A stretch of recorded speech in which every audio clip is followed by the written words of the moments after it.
बच्चों, brains GS में आपका स्वागत है। आज हम लोग हिस्ट्री के एक नए टॉपिक यानी कामागाटा मारू के बारे में जानेंगे कि ये क्या है, ये क्यों चर्चित रहा है। इसके बारे में A to Z जो भी एग्जामिनेशन ओरिएंटेड इन्फॉर्मेशन होगी या तथ्य होंगे तो वो सारे कंप्लीट करेंगे आज। तो कामागाटा मारू, ये कामागाटा मारू कोई नाम नहीं है या यह एक जो है नाम है तो एक जहाज का नाम है। ये 1924 की घटना है जो हम क्रमवार आपको समझाएंगे कि क्यों चर्चा में रहा है कामागाटा मारू। तो ये आप देखेंगे ये घटना भारत की भी नहीं है, भारत से बाहर की है, कनाडा की। तो कनाडा में हम लोग चलते हैं कि कनाडा की आपको मालूम होगी कि जो राजधानी है वो ओटावा है। और कनाडा में 1908 में एक कानून पारित किया गया था जिसका नाम है कंटिन्यू पैसेज पकड़। कब पारित हुआ था? 1908 में, जिसमें ये तय हुआ था इस कानून के तहत, क्योंकि उसके पहले कानून बनाने का जो उद्देश्य था कि भारतीय काफ़ी सारी संख्या में कनाडा जा रहे थे। तो कनाडा जो था वहाँ पे भी ब्रिटिश राज था, यहाँ पे भी ब्रिटिश राज था। तो बहुत ज़्यादा जब पहुँच रहे थे तो कनाडा के लोग भाई यहाँ पे गोरे काले का भेदभाव, काले लोग आ रहे थे यानी भारतीय लोग आ रहे थे। तो वहाँ जब लोगों ने विरोध करना शुरू किया, विरोध की भारतीय बहुत ज़्यादा संख्या में यहाँ पे आ रहे हैं, तो वहाँ की सरकार ने ब्रिटिश सरकार से कहा, तो उन्होंने कहा कि भाई अब आपको भारतीय नहीं चाहिए है, नहीं आना देना है तो आप कोई कानून बना दीजिए। तो वहाँ की सरकार ने जो है ये 1908 में एक कानून बनाया। वो क्या कानून था? तो कंटिन्यू पैसेज पकड़ 1908। यानी कि इसमें इस कानून के तहत दो शर्तें थीं क्या थी कि कोई भी व्यक्ति अगर कनाडा में आना चाहता है तो उसको सीधे अपने देश से बिना किसी पड़ाव के अपने देश में आना होगा। जो कि आपको भी मालूम है कि कनाडा जो है अफ्रीका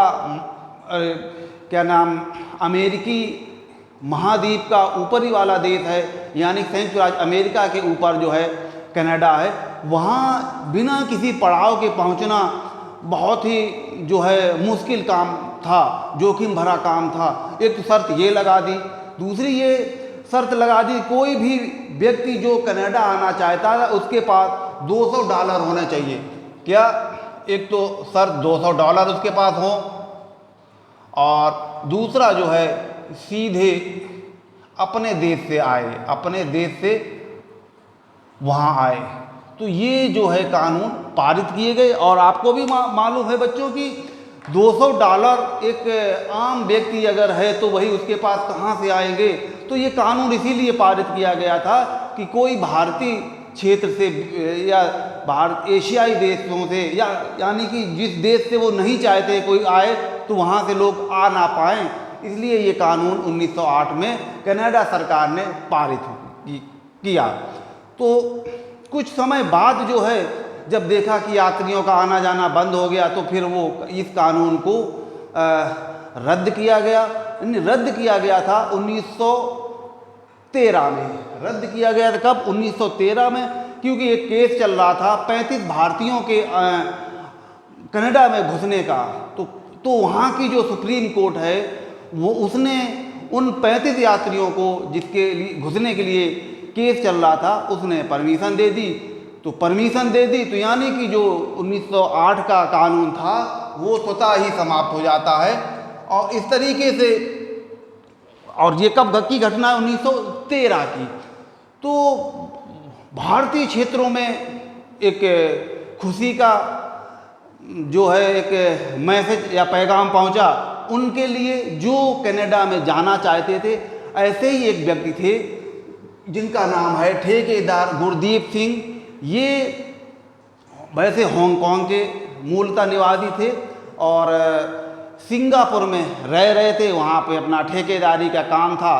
अब उन्हें लगा कि हम जो है कनाडा जाएंगे, वहाँ का जो जीवन इनको लगता था कि यहाँ अच्छा जीवन यापन के लिए संसाधन जुटाएंगे, अपना लाइफ स्टाइल चेंज करेंगे।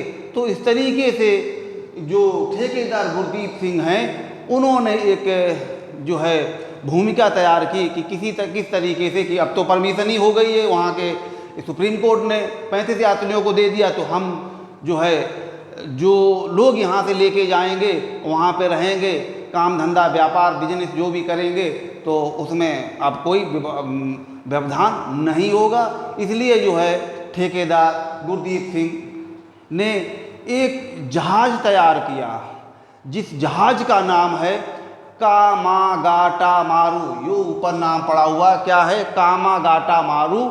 और ये जहाज़ मूल रूप से जो है एक व्यापारिक जहाज़ था, यानी कि कोयले का सामान एक देश से दूसरे देश पे जाता था। और ये जो जहाज़ किराए पे लिया गया और ये जापान के द्वारा निर्मित था, जापान के द्वारा निर्मित था। और गुरदीप सिंह जिन्होंने किराए पे लिया था कामागाटामारू को, तो ये कामागाटामारू जहाज़ से जाने के लिए 376 यात्री जो है तय हुए कि ये सारे जो हैं इस जहाज़ से जाएंगे। और यात्रा जो शुरू होगी इनकी वो सिंगापुर से।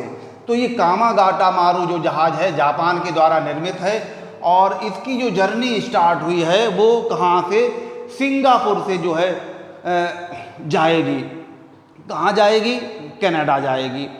और उस 376 जो 376 जो पीपल्स उसमें सवार हुए, उसमें मुख्य रूप से देखेंगे तो सिख थे और इसके अलावा भी देखेंगे 340 जो हैं वो सिख के होते हैं, 24 जो है मुस्लिम हैं और 12 जो हैं हिंदू हैं। बाकी अन्य जो यात्री थे 376 में से वो ब्रिटिश नागरिक थे, जिनको भी उस कामागाटू शिप से वहाँ कनाडा जाना था। तो ये सारे सिंगापुर से इनकी जर्नी स्टार्ट होती है और इस तरीके से जो जर्नी इनकी स्टार्ट होती है और ये 23 मई 1924 को कनाडा के वैंकूवर बंदरगाह पे पहुंचते हैं। सारे 376 यात्री कहाँ पहुंचे, 23 मई 1914 को वैंकूवर ये पहुंच गए। जैसे बंदरगाह पे उतरने के लिए हुए वैसे ही पुलिस ने इनको घेर लिया और इनको जो है मना कर दिया कि आपकी अभी यात्रा की परमिशन, यहाँ घुसने की परमिशन नहीं है। तो वहाँ पे काफ़ी वाद विवाद हुआ। अंततः इन लोगों ने काफ़ी प्रयास किया, लेकिन जब देखा कि बात नहीं बन रही थी तो एक्चुअली जब ये यहाँ पे गए थे 376, तो वहाँ की एक कमेटी बनी थी, खालसा समिति। उसने भी ऐसे कह दिया कि भाई जब 35 लोगों को परमिशन मिल गई तो तुम लोगों को भी मिल जाएगी और तुम लोग यात्रा शुरू करो और हम जो है कनाडा सरकार से बात कर लेंगे। लेकिन खालसा समिति ने भी प्रयास किया, लेकिन फिर भी बात नहीं बनी। वो सारे लोग शिप पे ही रहे और काफ़ी दिन हो गए उनको परमिशन नहीं मिली।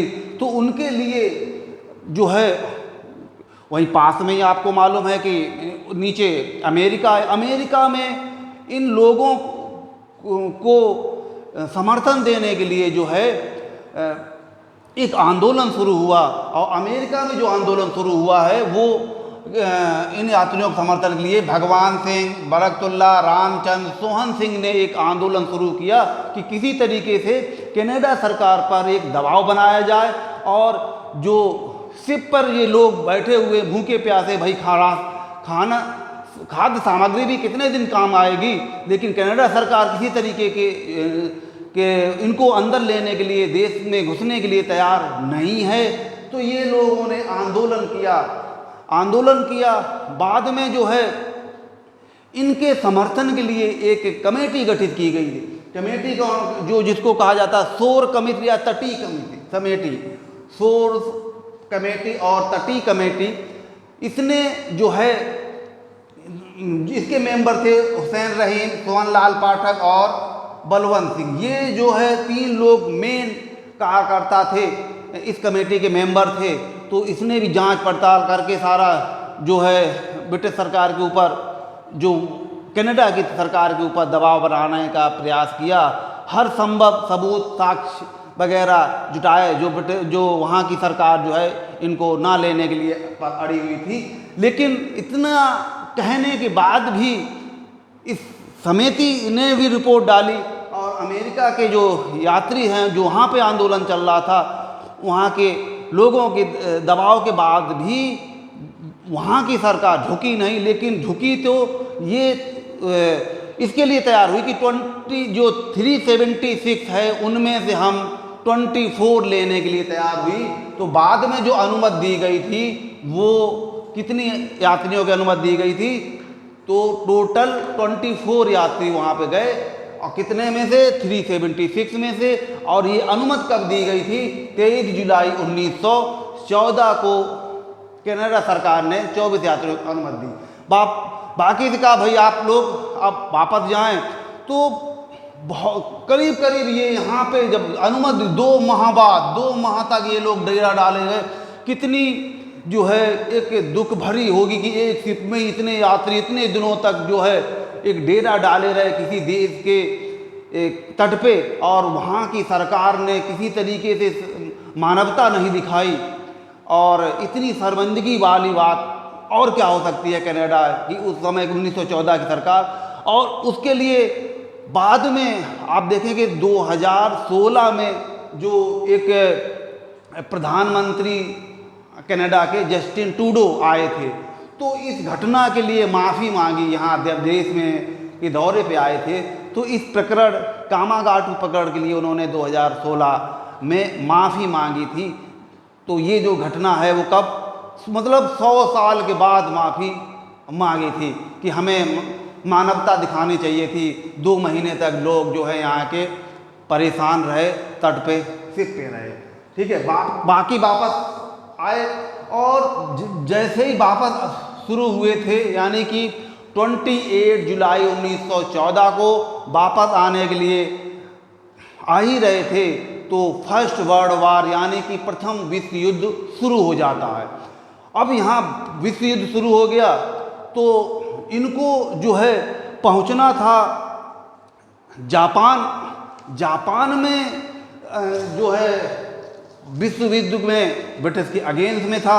और ये वैसे जापान जो शिप है पहुंचना था इसको याकोहामा। कहाँ पहुंचना था? याकोहामा बंदरगाह है, ये कहाँ का है? जापान। वहाँ पहुंचना था कि भाई डायरेक्ट भारत में पड़ाव तो नहीं होगा, एक पड़ाव वहाँ पे होगा, उसके बाद वहाँ पे पहुँचेंगे। लेकिन तभी ब्रिटिश सरकार ने आदेश दिया कि इस शिप को कि आप सीधे जो है प्रथम विश्व युद्ध शुरू हो चुका है, अब आपको वहाँ जाना खतरे से खाली नहीं है, आप सीधे जो है भारत आएँ। तो ये इस तरीके से ब्रिटिश सरकार ने जब दबाव बनाया इन लोगों पे आप भारत आने के लिए, तो ये सारे भारत पे कलकत्ता पे जो है बजबज बंदरगाह पे, कलकत्ता जो बंदरगाह का नाम उस समय तो बजबज है, वहाँ पे उतरे। तो उतरे ही हैं जैसे ही, तभी जो है ब्रिटिश सरकार के सैनिकों ने इनको घेर लिया। इनकी जांच पड़ताल और वो सब हुई। अब जांच पड़ताल हुई, अब तो भाई ये तो एक ताज्जुब की बात है कि यार 2 महीने वहाँ ब्रिटिश सरकार जो कनाडा की है उसने नहीं घुसने दिया, अब यहाँ पे आए जांच पड़ताल, भाई क्या सारा चीज़ें हो रही हैं। तो वो लोग सारे भड़क गए। 24 जब वहाँ आए बाकी जो यात्री थे तो वहाँ पे भड़क गए, तो वहाँ पे गोलियों का चलाने का आदेश दे दिया। बिना किसी चेतावनी वार्निंग के उन बचे हुए यात्रियों पर गोलियां चलाने का आदेश दे दिया। इस गोली में जो है करीब करीब 18 लोग अब मारे गए। 18 लोग मारे गए, 18 लोग मारे। और ये घटना कब की है? बजबज कब पहुंचा था? 27 सितंबर 1914 को, 27 सितंबर 1914 को ये बजबज कलकत्ता के बंदरगाह पे पहुंचे थे। और यहाँ के ब्रिटिश सरकार के सिपाहियों के साथ जो है झड़प होती है। उस झड़प में जो है 18 लोग यात्री मारे जाते हैं। बाकी करीब 202 जो है उनको जेल में बंद कर दिया जाता है। और बाकी जो मौका लगे तो उसमें से कुछ करीब 22-23 लोग भाग भी गए थे। तो ये घटना जो है कहलाती है कामागाटा मारू प्रकरण, और ये घटना जो है 1914 की है। ठीक है बच्चों, 1914 की। अगर आपने हमारा चैनल ब्रेन्स जीएस सब्सक्राइब नहीं किया हुआ है, आप करें और जीएस को बेहतर करें, और ये अब क्लास जो है कंटिन्यू रहेगी और आप अपनी जीएस को स्ट्रॉन्ग बनाएं। मिलते हैं नेक्स्ट क्लास में।